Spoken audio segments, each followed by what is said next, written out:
I was just saying that's my daughter at the end of that video, and she's like, "I'm a rock star. This is great."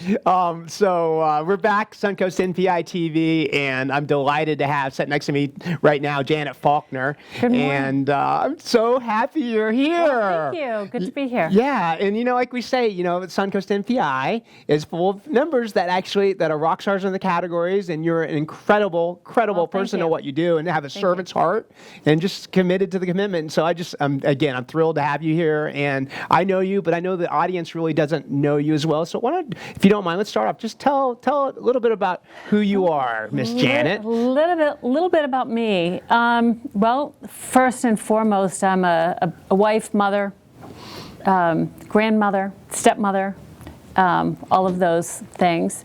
I'm the president and CEO of Faulkner Commercial Group. Okay. Yeah, that's great. That's a lot. That's a lot of titles you have there. So as the president and CEO of Faulkner Commercial Group, what do we need to know? Tell us a little bit more about Faulkner Commercial Group. So we are a commercial real estate firm, and we are in Florida, Massachusetts, New Hampshire, and recently have expanded to southern Maine. Okay. We are commercial advisors, and we take the role of advisor very seriously. We love to help people buy, sell, lease, all different types of commercial property, some with business, some without businesses, okay. Everything from car washes to campgrounds to office buildings and industrial property. Wow. Yeah, all types. So that's pretty big, and that's pretty important, and I'm sure that just didn't happen overnight for you and where you got, right? It probably took you a little while. So how did you actually get to where you are today as a CEO of Faulkner Commercial Group? So interestingly, I got kind of a late start. A lot of the realtors that I know that are doing business at the level that we are have been in the business 25, 30 years. Okay. I got my real estate license in 2010 in a down market. Not really by accident, but not really by intention. Okay. And in 2010, I was close to 50 years old. So it was a big I would have never believed that. It was just big, saying. Well, thank you.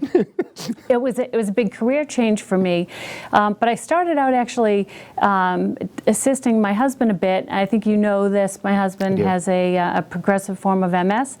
And we had only recently been married, and when he was really not able to practice real estate the way he had been, right. And I started assisting him on the phone and doing some right. showings, and I realized I really should get my real estate license.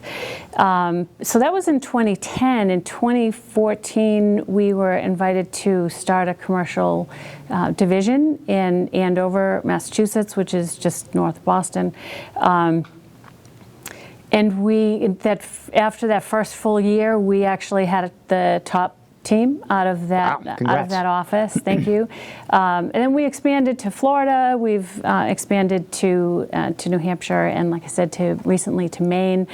And our business comes from, for the most part, from referrals and repeat customers and clients. Gotcha. And that's been really fun. That's when you know that you're able to really help people with sure. something that's major point in their life. You right. know, they're buying or they're selling a large commercial property or a small commercial property. It's a big asset for them, or it's been an investment for them. And we have grown our business pretty organically by putting the client first. Gotcha. You know, we've advised people, no, this isn't the right time to sell, or no, we'd love to do a deal, but it's not the right time for you to buy this particular property. Sometimes they listen to us, sometimes they don't. You're right. Like with your kids, you can give advice, they don't always take it. But that's probably the biggest thing for us. That's how we've grown our business, by doing what is the right thing for the client, not being out to make the commission. If you do the right thing, the money will follow. Yeah, I couldn't agree with you more, and that's great. And you made, I think I heard you say, like, a lot of people have been in the industry 25, 30 years, right? Yeah. And you're Yeah. 9 years young, and so I heard some of the differentiators with customer service, right? Putting them first. I don't know that other agents don't do that. I just know that's our model. Right. And we work really hard. We find a way. Sometimes things come up. We have, people think that finding a buyer or finding a location is the hardest part, and actually that's the easier part. And it's getting that deal to fruition. Getting to the closing table, whether you're signing a lease or whether you're getting to a closing, right? It's not always the easy path to get there, and being able to keep a cool head and to be able to negotiate. Things come up, things change, right? And my team teases me because I don't take no for an answer. You find out what the problem is. Sometimes, as you know, the challenge isn't what people say it is. The objection isn't what they're saying it is. But thinking outside of the box and coming up with solutions is what we do. Yeah, that's awesome, and I appreciate you sharing that. What do you see, like, some market trends? I mean, there's a lot of talk with real estate, and even like Tampa Bay area specifically. But what do you see in market trends in the horizon? Well, it's, the market's shifting. It's cyclical. It'll shift. It's shifting from a seller's market to a buyer's market. And sometimes people, you see that talked about as if it's a negative thing.